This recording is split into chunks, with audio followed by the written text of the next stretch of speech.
وبرکاتہ۔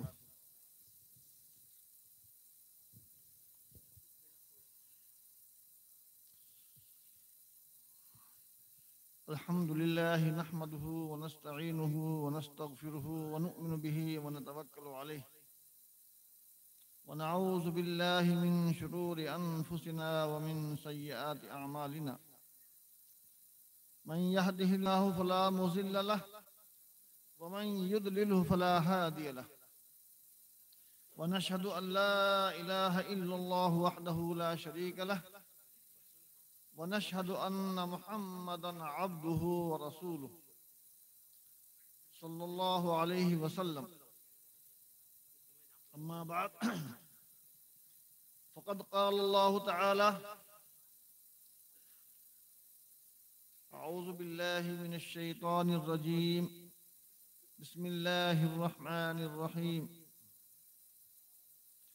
وإنه لتنزيل رب العالمين نزل به الروح الأمين على قلبك بلسان عربي مبين. محترم حضرات، سامعین کرام، ماشاءاللہ آپ حضرات نے قرات سنی ہے، کتنی عمدہ قرات ماشاءاللہ، کہ اللہ کا کلام اور اس کے ساتھ ساتھ پھر خوش الہانی. جب ہمارے قاری صاحب بیچارے تلاوت کر رہے تھے تو مجھے ایک حدیث پاک یاد آ گیا، وہ یہ کہ حضرت ابو موسیٰ اشعری رضی اللہ تعالیٰ عنہ ایک مرتبہ مسجد نبوی میں رات میں کسی وقت قرآن پاک نماز میں پڑھ رہے تھے، تلاوت کر رہے تھے، اور حضور صلی اللہ علیہ وسلم تشریف لائے اور آپ کا قرآن پاک سنتے رہے، اور حضرت ابو موسیٰ اشعری قرآن پاک پڑھنے میں مگن تھے. حضور پاک صلی اللہ علیہ وسلم کی آمد کی کوئی ان کو آہٹ محسوس نہیں ہوئی اور قرآن پاک پڑھتے رہے. حضور پاک صلی اللہ علیہ وسلم حضرت ابو موسیٰ اشعری رضی اللہ تعالیٰ عنہ کا قرآن سنتے رہے اور محظوظ ہوتے رہے. پھر آپ واپس تشریف لے گئے اور صبح کو حضرت ابو موسیٰ اشعری رضی اللہ عنہ سے فرمایا کہ ابو موسیٰ اشعری، تمہیں ایک باجا نصیب ہوا ہے، لقد اوتیت مزمارا من مزمار آل داؤد، کہ تم کو حضرت داؤد علیہ السلام کا باجا دیا گیا. چونکہ حضرت داؤد علیہ السلام جب زبور کی تلاوت کرتے تھے تو اس وقت پرندے آپ کے پاس آ کر بیٹھ جاتے تھے، ہوا رک جاتی تھی، اور لکھا ہے کہ پانی بھی چلتے ہوئے رک جاتا. تو میں مختصر کروں گا. چنانچہ حضرت ابو موسیٰ اشعری رضی اللہ عنہ نے عرض کیا کہ یا رسول اللہ، اگر مجھے پتا ہوتا کہ آپ میری تلاوت سن رہے ہیں تو میں اور بنا سما کر پڑھتا. اس پر حضرت مولانا تھانوی صاحب رحمۃ اللہ علیہ نے فرمایا کہ ایک مرتبہ حضرت قاری طیب صاحب رحمۃ اللہ علیہ اپنی نوجوانی میں تھانہ بھون تشریف لائے، اور حضرت قاری طیب صاحب رحمۃ اللہ علیہ اس زمانے میں بہت عمدہ قرآن پاک پڑھتے تھے. آج آپ بہت ہی بے مثال قاری تھے. میں نے بھی سنا، لیکن میں تو حضرت کے بڑھاپے میں آپ کا قرآن پاک سنا، اور اکثر مغرب کی نماز میں حضرت صاحب کے پاس ہی اور ان کے ساتھ ہی پڑھتا تھا. آپ کی مجلس میں جاتا تو آپ مغرب کی نماز پڑھاتے، پاس پڑھتا. تو خیر، جب حضرت قاری صاحب رحمۃ اللہ علیہ تھانہ بھون تشریف لے گئے تو وہاں لوگوں نے حضرت مولانا تھانوی صاحب سے عرض کیا کہ حضرت، یہاں ہمارے مجمع میں اور ہماری مجلس میں مولانا قاری طیب صاحب دیوبند سے آئے ہیں، ہم ان کا قرآن پاک سننا چاہتے ہیں. تو حضرت نے فرمایا کہ بھائی، یہ حضرات آپ کی تلاوت سننا چاہتے ہیں تو آپ تلاوت فرما دیں۔ چنانچہ حضرت قاری طیب صاحب رحمۃ اللہ علیہ نے اس وقت قرآن پاک پڑھا اور تلاوت کی تو سب محظوظ ہوئے۔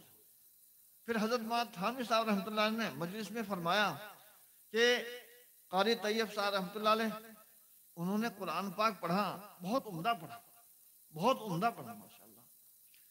تو اس پر جو ہے حضرت مولانا تھانوی صاحب رحمۃ اللہ علیہ نے فرمایا کہ ہمارے یہاں ریا جو ہے وہ اخلاص کے خلاف ہے، لیکن حضرت مولانا تھانوی صاحب رحمۃ اللہ علیہ نے فرمایا کہ مولوی طیب صاحب نے جو قرات کی ہے وہ بڑی بنا سنوار کر کی ہے، لیکن انہوں نے اپنے طور سے بنا سنوار کرنی پڑی بلکہ مجمع کو خوش کرنے کے لیے پڑھی۔ اور آپ نے یعنی مولانا تھانوی صاحب رحمۃ اللہ نے استدلال کیا اس بات کا کہ دیکھو حضرت ابو موسیٰ اشعری رضی اللہ عنہ کو جس وقت کے نبی صلی اللہ علیہ وسلم نے فرمایا کہ رات میں نے تمہارا قرآن پاک سنا اور بہت عمدہ قرآن پاک پڑھ رہے تھے، اور تم کو تو حضرت داؤد علیہ السلام کا ایک باجا دیا گیا ہے، تو حضرت ابو موسیٰ اشعری نے عرض کیا کہ یا رسول اللہ اگر مجھے پتا ہوتا کہ آپ میرا قرآن پاک سن رہے ہیں تو میں اور بنا سما کر پڑھتا۔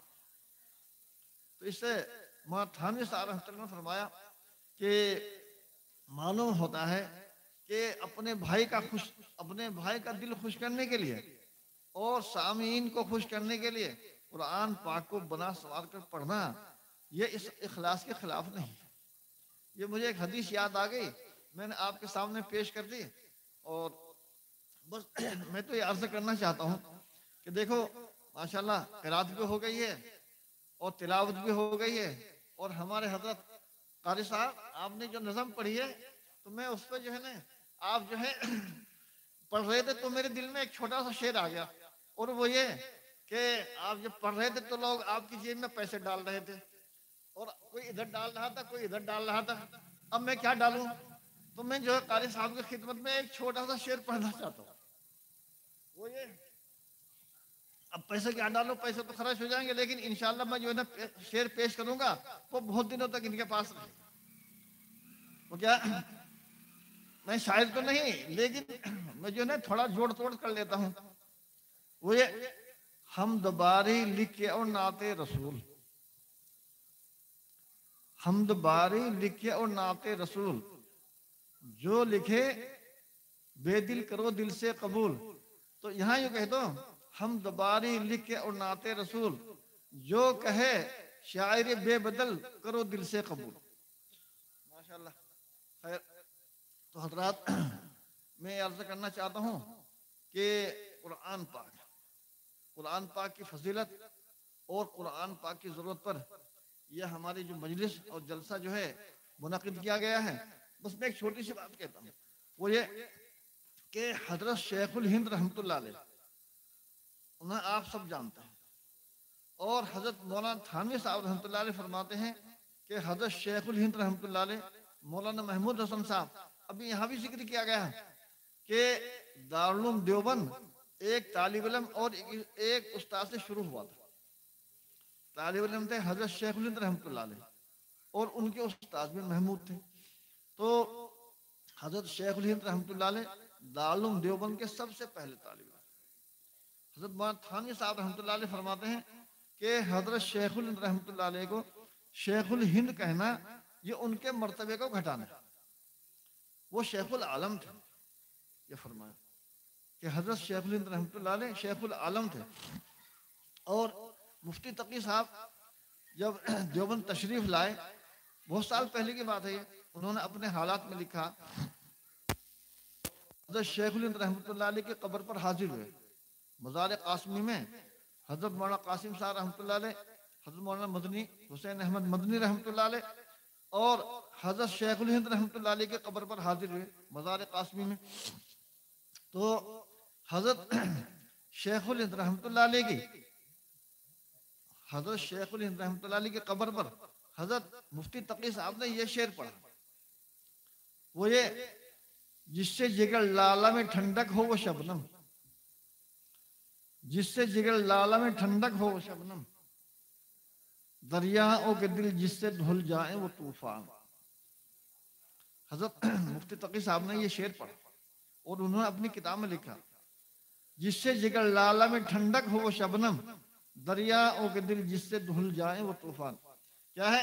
بالکل جو ہے اللہ تعالیٰ فرماتے ہیں محمد الرسول اللہ والذین معہ اشداء علی الکفار رحماء بینہم تراہم رکعا سجدا، کہ نبی صلی اللہ علیہ وسلم کے صحابہ آپس میں بہت رحم دل ہیں لیکن کافروں پر بہت سخت ہیں، اشداء علی الکفار۔ تو ایسے ہی حضرت مفتی تقی صاحب نے یہ شعر کہ جس سے جگر لالہ میں ٹھنڈک ہو وہ شبنم، دریاؤں کے دل جس سے دھل جائیں وہ طوفان۔ تو حضرت شیخ الہند رحمۃ اللہ علیہ جب آپ ایک مرتبہ حج کے لیے تشریف لے گئے اور حضرت کے ساتھ حضرت مولانا حسین احمد صاحب مدنی شیخ الاسلام بھی تھے اور ایک مولانا عزیر گل وہ بھی تھے اور ایک حکیم نصرت صاحب تھے۔ انگریز نے ان کو جدے سے قید کیا، پہلے مصر لے گئے پھر مالٹا لے گئے اور مالٹا میں ایسی جگہ رکھا جہاں اتنی سردی تھی کہ ناخن بھی چھل گئے۔ خیر، تو حضرت شیخ الہند رحمۃ اللہ علیہ کو کال کوٹری میں رکھا گیا اور میں بیچ میں ایک عرض کر دوں کہ حضرت شیخ الہند رحمۃ اللہ علیہ کی روزانہ پٹائی بھی ہوتی تھی۔ وہ کس طرح بتا کہ جب دیوبند تشریف لائے وہ کچھ دنوں کے بعد آپ کا انتقال ہو گیا، آپ کی وفات ہو گئی، تو جب آپ کے کپڑے اتارے گئے غسل کے لیے تو پیٹھ پہ جو ہے چوٹ کے نشان تھا، تو دیکھنے والے یہ سوچتے تھے کہ حضرت کہیں گر گئے ہوں گے، چوٹ لگ گئی ہوگی۔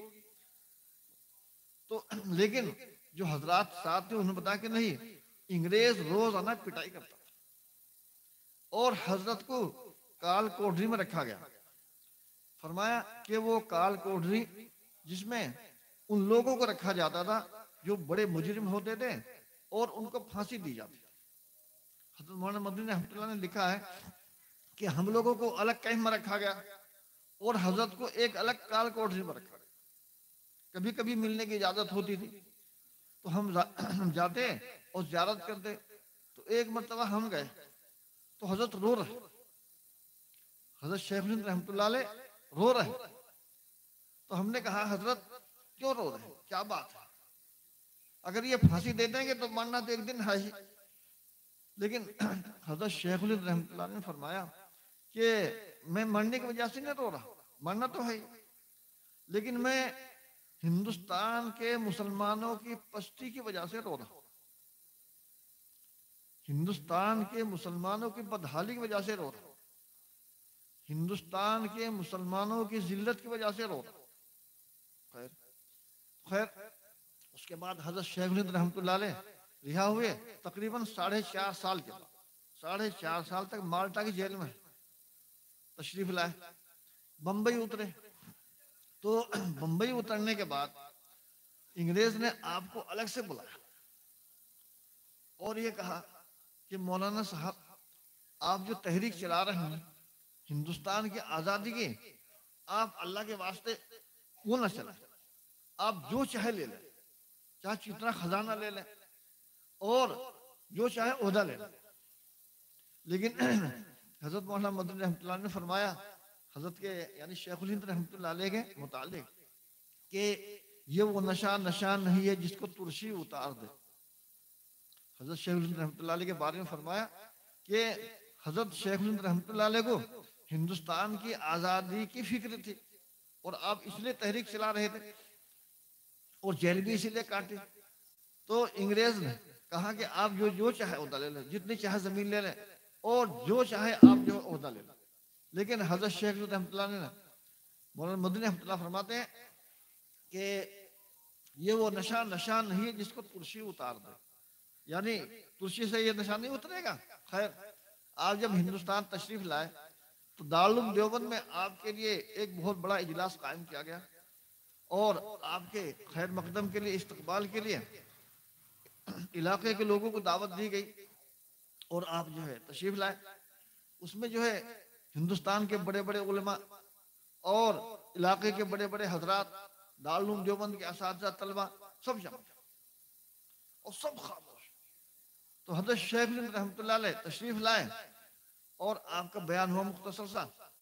لیکن حضرت شیخ الہند رحمۃ اللہ علیہ نے فرمایا کہ بھائی دیکھو، میں بہت لمبی جیل کاٹ کر آیا اور مالٹا کی جیل میں رہا ہوں. مالٹا کی اس جیل میں رہا ہوں کہ جس میں یعنی کال کوٹری میں جس میں پھانسی دی جاتی. تو اس وقت جو ہے میں ہندوستان کے مسلمانوں کی بدحالی اور ان کی زبوحالی اور ان کی بے عزتی کا علاج سوچتا تھا کہ ہندوستان کے مسلمانوں کی بدحالی کس طرح دور ہو سکتی ہے، ان کی پستی کیسے دور ہو سکتی ہے. تو اللہ تعالیٰ نے کہتے ہیں کال کوٹری میں تنہائی میں مجھ کو ایک نسخہ الہام فرمایا. وہ کیا کہ میں بہت سوچتا تھا اور اللہ سے دعائیں کرتا تھا کہ ہندوستان کے مسلمانوں کی پستی کیسے دور ہو، اس کا علاج کیا ہے. تو اللہ تعالیٰ نے مجھ کو ایک نسخہ اور اس کا ایک علاج الہام فرمایا. وہ یہ کہ ہندوستان کے مسلمان قرآن پاک پڑھیں اور قرآن پاک کے معنی کو سمجھیں اور قرآن پاک کی تعلیمات پر عمل کریں.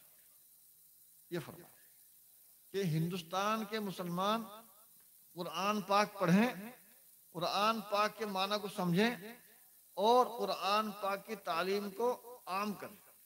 یہ نسخہ مجھ کو فرمایا. یہ نہیں کہا کہ بھائی دیکھو میں اتنی لمبی جیل کاٹ کر آیا ہوں، اتنی مجھ کو سزا دی ہے کہ یہاں انگریز ملے اس کو کاٹ دو، انگریز ملے قتل کر دو، یہاں ان کے گھر ملے ان کو جلا دو. نہیں، بلکہ کیا کہ ہندوستان کے مسلمانوں کا علاج قرآن پاک کو مضبوط پکڑتے ہیں. وہ کس طرح؟ وہ اس طرح کہ قرآن پاک کو پڑھیں، پڑھائیں، اس کے معنی کو سمجھیں اور اس کے تعلیمات کو عام کریں. جیسے کہ حدیث پاک میں بھی آیا ہے خیرکم من تعلم القرآن وعلمہ، خیرکم من تعلم القرآن وعلمہ.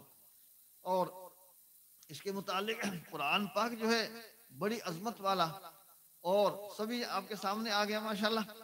وہ یہ کہ ہمارے حضرت مسیح اللہ ایک شعر پڑھا کرتے تھے در سخن مخفی منم چوبو اگل در برگ گل، در سخن مخفی منم چوبو اگل در برگ گل، ہر کے دیدن میل دارت در سخن بینت برا. کہتے ہیں یہ دو شعر ہیں. اس کا پہلا شعر ہے درے ابلک کسے کم دیدہ موجود، درے ابلک کسے کم دیدہ موجود. میں اس کا سنا دوں. وہ یہ کہ ایران کے بادشاہ کی بیوی یعنی ان کی جو بیوی تھی ایک مرتبہ آنکھ میں سرخ. اتفاقی بات یہ ہے کہ آنکھ سے آنسو نکلا اور وہ گر گیا زمین پر، تو اس سے ایک موتی سا بن گیا. تو اس کی زبان پر جو ہے نا ایک شعر آیا، شاعرہ ہو گئی. اچانک ایک مصرع آ گیا درے ابلک کسے کم دیدہ موجود. اب بادشاہ سے کہا کہ اس کا دوسرا شعر بنا دو. بادشاہ نے بنا سکا کہ اپنے شعرا سے بنوا دو. تو درباری شاعر جو تھے ان سے کہا بھی تم بنا دو، لیکن کسی سے نہیں بنا. اب شاہ ایران نے یہ شعر کیا مصرع ہے درے ابلک کسے کم دیدہ موجود. اس کا معنی بتا دوں میں. معنی یہ ہے کہ چتکبرا موتی کسی نے بہت کم دیکھا ہوگا. خیر، تو ایران کے شعراء اور ایران کے شاعر جو ہے اس کا شعر نہیں بنا سکے. ہندوستان بھیجا. اس وقت عالمگیر رحمت اللہ علیہ کا زمانہ تھا. عالمگیر رحمت اللہ علیہ ان سے کہا گیا کہ حضرت اس پہ شعر بنوا دو. تو ہندوستان کے جو شعراء تھے بڑے بڑے شاعر جو درباری شاعر تھے کوئی بھی نہیں بنا سکا. خیر، اب اس کے بعد جو ہے عالمگیر رحمت اللہ علیہ گھر تشریف لے گئے. تو وہاں آپ کی بہن تھی وہ بھی شاعرہ تھی، ان کا نام تھا زیب النساء. تو زیب النساء نے کہا کہ بھائی جان آج بڑے متفکر سے نظر آ رہے، کیا بات ہے کوئی بات ہے کہ بات تو کچھ نہیں، لیکن بلکہ ایران نے ایک مصرع بھیجا ہے، اس کا دوسرا شعر نہیں بننا، وہ یہ کہ درے ابلک کسے کم دیدہ موجود. تو زیب النساء نے فوراً دوسرا مصرع بنا دیا کہ بلے اشکے بتانے سرما آلود، بلے اشکے بتانے سرما آلود، کہ چتکبرا موتی کسی نے بہت کم دیکھا ہوگا، لیکن کہا کہ نہیں، جب حسینہ اپنی آنکھ میں سرما لگاتی ہے اور اس سے آنسو ٹپکتا ہے تو وہ موتی بن جاتا ہے. اب یہ شعر ایران پہنچا تو ایران کے شعراء نے کہا کہ ہم ہندوستان کے اس شاعر کی زیارت کرنا چاہتے ہیں، اس کو ہندوستان سے ایران بلایا جائے تاکہ ہم اس کے کلام سے مستفید ہوں. اب کیسے؟ تو وہاں سے خط آیا اور ان کی زیارت سے مشرف ہونے کا خط آیا کہ دعوت دے رہے. اس کے بعد حضرت ہمارے جو عثمانے کے بادشاہ عالمگیر رحمت اللہ ان کو بڑا فکر ہوا کہ میری بہن تو شاعرہ ہے، وہ تو خاتون ہے، وہ کیسے جا سکتی ہے. اب جو ہے شکوے کے انداز میں انہوں نے اپنی بہن سے کہا کہ لو اور شاعری کر لو اور شعر بنانا، تمہیں ایران بلا رہے ہیں. تو زیب النساء نے کہا کہ اس میں کیا بات ہے، آپ ان کے پاس میرا یہ شعر لکھ کر بھیج دو جو میں شعر بنا رہی ہوں، اور میرا دیوان بھیج دو. وہ یہ در سخن مخفی منم چوں بو اے گل در برگ گل، در سخن مخفی منم چوں بو اے گل در برگ گل، ہر کے دیدن میل دارد در سخن بیند مرا.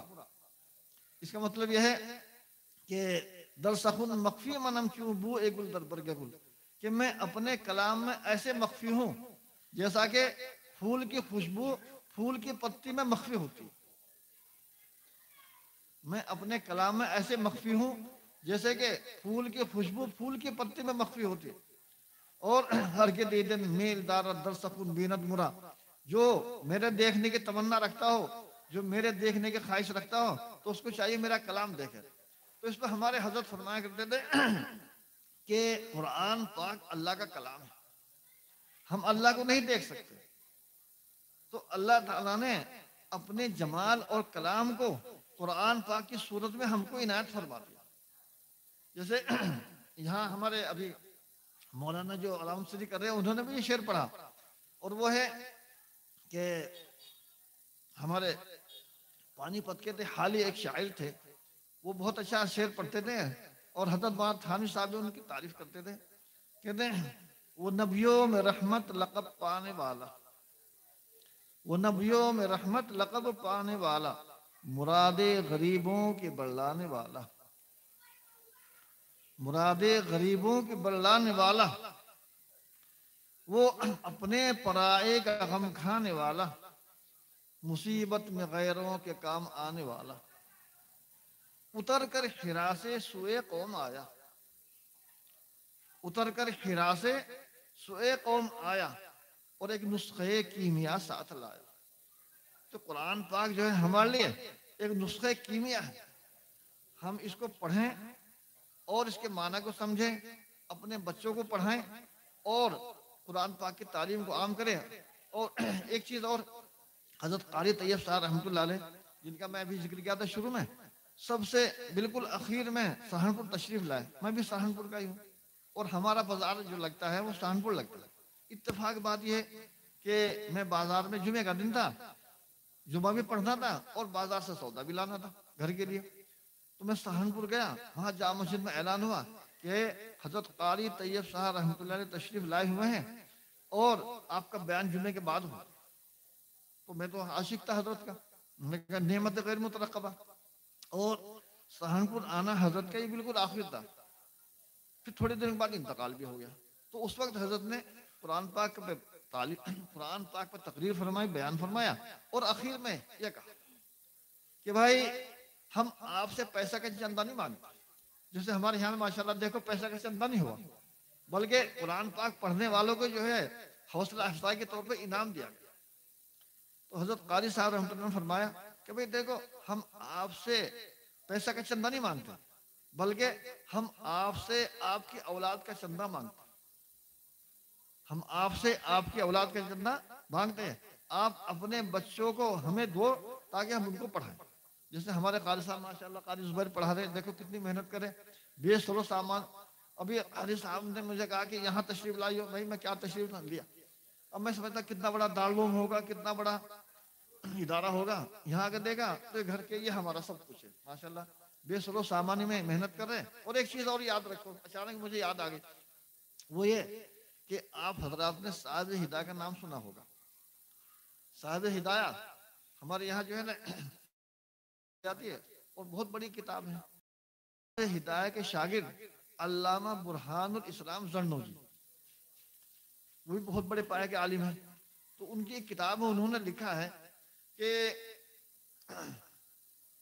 ہمارے زمانے میں اور ہمارے علماء میں جو ہے جتنے علامہ حلوانی شمس الائمہ حلوانی فرماتے ہیں کہ وہ کس طرح اتنے بڑے امام بنے اور کیسے. تو ان کے بارے میں لکھا ہے حضرت برہان الاسلام زرنوجی نے. انہوں نے فرمایا کہ امام حلوانی شمس الائمہ حلوانی کے جو دادا تھے ان کی مٹھائی کی دکان تھی، حلوے کی دکان تھی. تو وہ علماء کو حلوہ کھلاتے تھے، مٹھائیاں کھلاتے، دعوتیں کرتے. یعنی اور بھی لوگ بھی کرتے لیکن وہ زیادہ کرتے اہتمام کے ساتھ. تو کسی نے ان سے پوچھ لیا کہ ابا جان آپ علماء کی دعوت کرتے ہیں، ان کو مٹھائیاں کھلاتے، حلوے کھلاتے، آخر کیا بات ہے، اس کی بات بتاؤ. تو انہوں نے کہا بھائی میں بھی پڑھا لکھا نہیں، قرآن پاک نہیں پڑھا ہوا، میرے لڑکے بھی پڑھے ہوئے نہیں، وہ بھی دنیا داری میں لگے ہوئے، اور مجھے علماء سے محبت ہے. میں بھی چاہتا ہوں کہ بھئی اللہ تعالیٰ میری اولاد میں عالم پیدا کر دے ان علماء کی دعا کی برکت سے. تو دیکھو ان کی اس نیت سے اور ان کے اس اخلاص کی برکت سے اللہ تعالیٰ نے ان کی اولاد میں شمس الائمہ حلوانی پیدا کی. کتنے بڑے امام ہیں، بہت بڑے امام ہیں، اور ہماری کتابوں میں ان کے نام آتے ہیں. تو بس میں یہ کہتا ہوں کہ بھئی علماء سے محبت کرو اور اپنے بچوں کو پڑھنے کے لیے بھیجو، اور قرآن پاک کی تعلیم اور تلاوت. اور اب رمضان مبارک آ رہا ہے تو اللہ تعالیٰ فرماتے ہیں اِنَّا أَنزَلْنَاهُ فِي لَيْلَةِ الْقَدْرِ وَمَا أَدْرَاكَ مَا لَيْلَةُ الْقَدْرِ لَيْلَةُ الْقَدْرِ خَيْرٌ مِّنْ أَلْفِ شَهْرٍ تَنَزَّلُ الْمَلَائِكَةُ وَالرُّوحُ فِيهَا بِإِذْنِ رَبِّهِم مِّن كُلِّ أَمْرٍ سَلَامٌ هِيَ حَتَّىٰ مَطْلَعِ الْفَجْرِ. تو حضرات اب رمضان آ رہا، قرآن پاک جتنا بھی پڑھیں کم ہے، اس لیے قرآن پاک کی تلاوت کا اہتمام ہونا چاہیے. وآخر دعوانا الحمدللہ رب العالمین. اللہ تعالیٰ عمل کی توفیق عطا فرمائے.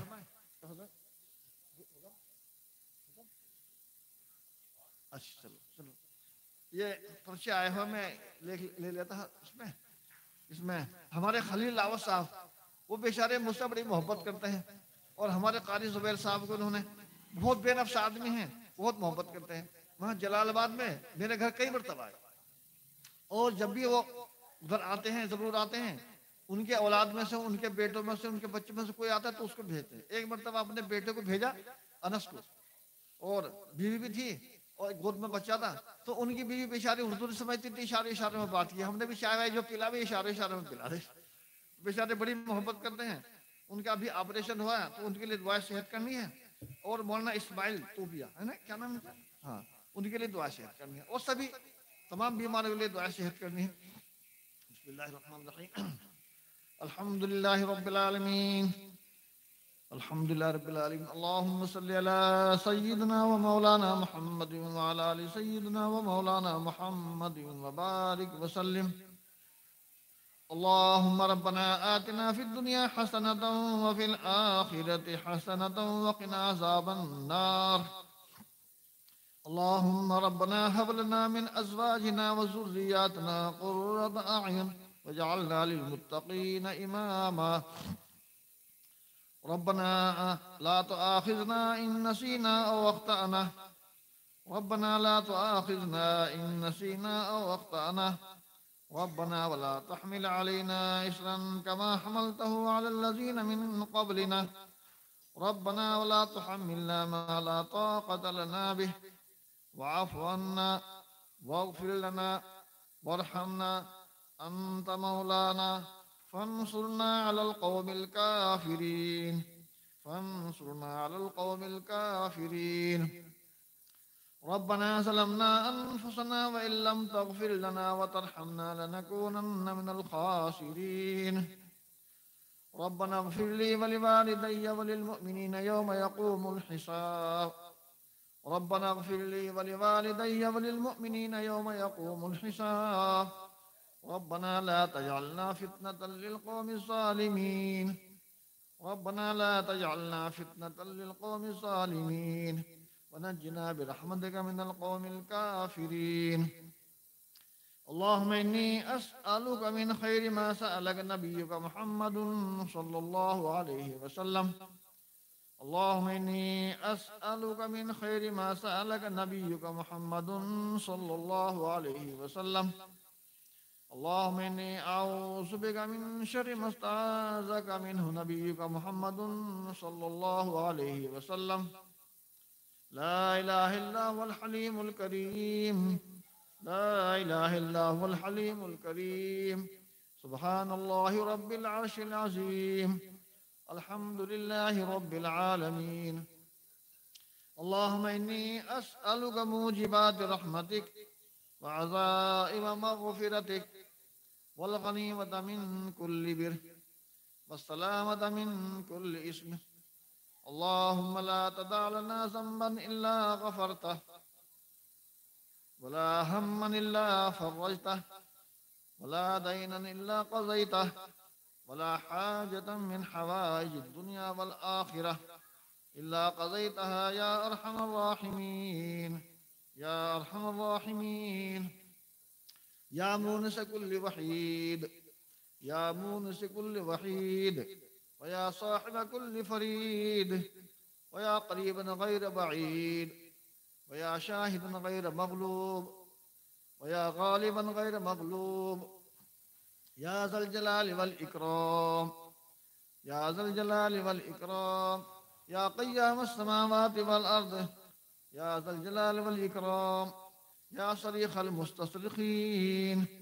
يا صريخ المستصرخين ومنتهى العائزين. ومنتهى العائزين والمفرج عن المكروبين. والمفرج عن المكروبين والمروح عن المغمومين ومجيب دعاء المضطرين. ومجيب دعاء المضطرين. ويا كاشف المكروبين. ويا كاشف المكروبين. ويا إله العالمين. ويا إله العالمين. ويا أرحم الراحمين. ويا أرحم الراحمين. منزول بك كل حاجة. منزول بك كل حاجة. یا اللہ ہمارے تمام گناہوں کو معاف فرما. یا اللہ تمام خطاؤں سے درگزر فرما. یا اللہ ہماری اس مجلس کو قبول فرما. یا اللہ بچوں نے تلاوت کی ہے یا اللہ قبول فرما. یا اللہ جو کچھ ہم کہہ رہے ہیں یا اللہ اس کی غلطی جو ہے یا اللہ معاف فرما. یا اللہ ہمارے کہنے سننے کو قبول فرما. یا اللہ یہ بیچارے بھائی آئے ہیں بہت دور دور سے آئے ہیں محبت میں آئے ہیں دعا کے لیے آئے ہیں. یا اللہ ان سب کے تمام مقاصد حسنہ پورے فرما. یا اللہ بیچاروں کے بہت دیر سے بیٹھے ہوئے ہیں اور بہت جم کر بیٹھے ہوئے ہیں. یا اللہ اس مجمع کی یا اللہ جو حضرات اپنے دلوں میں مقاصد لائے ہیں یا اللہ خیر سے پورے فرما. یا اللہ ان کی جائز تمنا کو پورا فرما. یا اللہ ان سب کی عمر میں ان کے اہل و عیال کی عمر میں ان کے بچوں کی عمر میں اور یا اللہ ان کے تمام متعلقین کی عمر میں خوب برکت فرما. یا اللہ صحت و تندرست عطا فرما. یا اللہ تمام بیماروں کو صحت عطا فرما. ہمارے خلیل احمد صاحب کو بھی یا اللہ کامل شفا عطا فرما. یا اللہ اسماعیل صاحب کو کامل شفا عطا فرما. اور جو بھی بیمار ہے یا اللہ سب بیماروں کو کامل شفا عطا فرما. صحت و تندرست عطا فرما. یا اللہ مسلمان بھائی ہیں یا اللہ ہمارے احباب جو یا اللہ ان کی جان میں مال میں کاروبار میں خوب برکت فرما.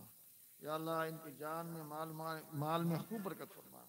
یا اللہ ان کے گھروں میں خوب برکت فرما. یا اللہ ہر طرح کے نقصان سے حفاظت فرما. یا اللہ ہم سب کی یا اللہ جان و مال کی حفاظت فرما. یا اللہ عزت آبرو کی حفاظت فرما. لڑکے اور لڑکیاں یا اللہ ان سب کی حفاظت فرما. یا اللہ اس وقت بچے موبائل میں بہت وقت ضائع کر رہے ہیں یا اللہ ان کو سمجھ عطا فرما. یا اللہ بچے اس وقت نوجوان خاص طور سے یا اللہ موبائل میں بہت وقت ضائع کر رہے ہیں پیسہ ضائع کر رہے ہیں. یا اللہ ان کو سمجھ عطا فرما. وقت کی قدر کرنے کی توفیق عطا فرما. اپنی عزت کو پہچاننے کی توفیق عطا فرما. یا اللہ یہ ہمارے قاری زبیر صاحب بیچارے یا اللہ محنت کر رہے ہیں یا اللہ ان کو قبول فرما.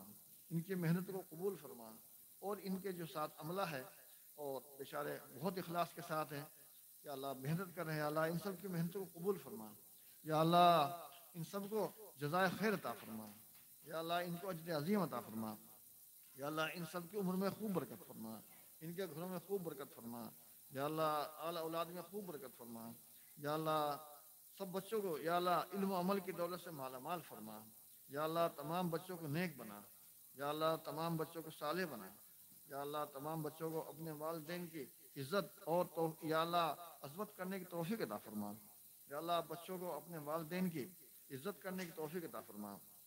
ہمارے حضرت فرماتے ہیں آج کل بچے اپنے ماں باپ کو جواب دیتے ہیں اور ڈانٹتے ہیں، اور اگر ان کو کچھ کہہ دیا تو بھاگ جاتے ہیں، یا اللہ بچوں کو دین کی سمجھ عطا فرما، یا اللہ بچوں کو دین کی سمجھ عطا فرما، یا اللہ بچوں کو یا اللہ دین دار بنا دے، یا اللہ بچوں کو علم و عمل کی دولت سے مالا مال فرما، یا اللہ یہ ادارہ ہے یا اللہ اس کو قبول فرما۔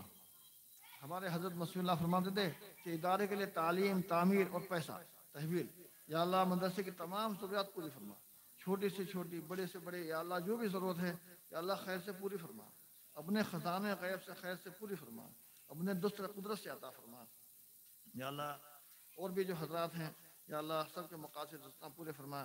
یہ بزرگان آئے ہوئے ہیں یا اللہ ان کی عمر میں برکت فرما، امت پر ان کا سایہ قائم فرما، یا اللہ ہمارے تمام مرحومین کی مغفرت فرما، ہمارے قاری زبیر صاحب یا اللہ اور بھی احباب ہیں باہر سے آئے ہوئے ہیں، سلوڑی سے بھی آئے ہوئے ہیں، اور بھی حضرات ہیں یا اللہ تمام مرحومین کی مغفرت فرما، ہمارے تمام ماں باپ کی مغفرت فرما، یا اللہ ان کو جنت الفردوس عطا فرما، یا اللہ جنت میں حضور پاک صلی اللہ علیہ وسلم کا قرب عطا فرما، یا اللہ جنت میں حضور پاک صلی اللہ علیہ وسلم کا قرب عطا فرما، یا اللہ دوزخ کے عذاب سے حفاظت فرما، یا اللہ ہمارے تمام مرحومین کے یا اللہ جنت یا اللہ قبروں کے اندر یا اللہ ان کے وحشت کو دور فرما، قبر میں یا اللہ ان کو اپنا انس عطا فرما، قبر میں نور عطا فرما، یا اللہ اور بھی احباب جو دعا کے لیے کہتے ہیں، دعا کی امید رکھتے ہیں یا اللہ سب کے تمام مقاصد حسنہ پورے فرما، تمنا خیر سے پورے فرما، یا اللہ ہمارے جان و مال کی حفاظت فرما۔